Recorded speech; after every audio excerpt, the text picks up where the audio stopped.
The title of this mini podcast is Psychic. I've met some special people along the way who have uncanny abilities of knowing something without knowing how they know. That list includes everyone I've ever met. We're all psychic. When you have a flash of something that's about to happen or has happened, you may label it coincidence, a hunch, a feeling, a vibe, or something else. Some would call that experience psychic. Regardless of the label, how does it happen? I don't know the answer, but I do have a suspicion based on experience. Perhaps a story would be helpful. Years ago, I was a program director for a few radio stations and a consultant for a couple of others. There were lots of people who reported to me over the years. One day, while reflecting back on those days, it occurred to me that I never fired anyone I ever hired. I certainly had to let people go for a variety of reasons, but never anyone I ever hired. It wasn't out of loyalty that I kept these people on. They were truly earning their keep. How did I know who to hire? I also had the ability to know who was or wasn't performing well in other departments at the stations, departments I had no expertise with. At one station, they even sent the new salespeople to me and asked for my evaluation.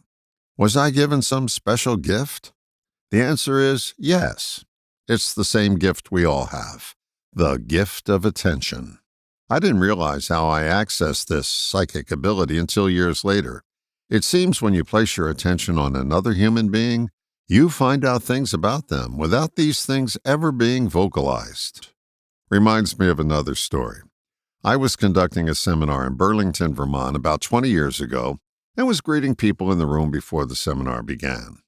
I came upon these three young women who were clad in business attire. We were just exchanging hellos and pleasantries, and out of the blue I asked, "Is one of you a really good dancer?" Two of the women laughed, and the third one turned a bit red. I asked what was so funny. It turns out that one of the women danced at a topless nightclub.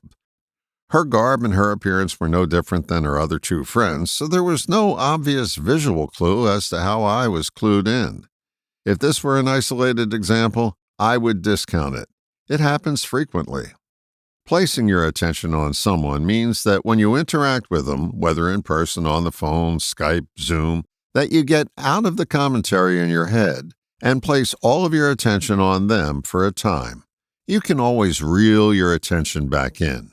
When you're all inside with your attention, you have to rely only on the facts. And we all know the facts only tell part of the story.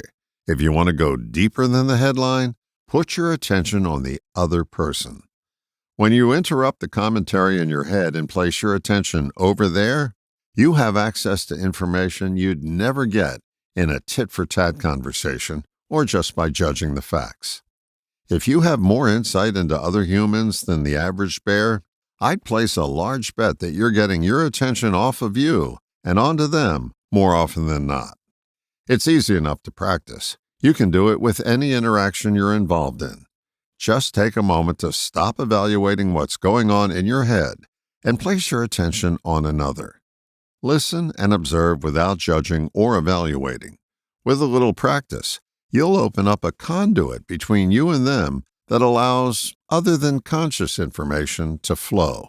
And don't act too surprised if they express knowing something about you, too. The gift of attention attracts a wealth of information. It's another application of the ancient biblical phrase, "You get back what you give." All the best, John.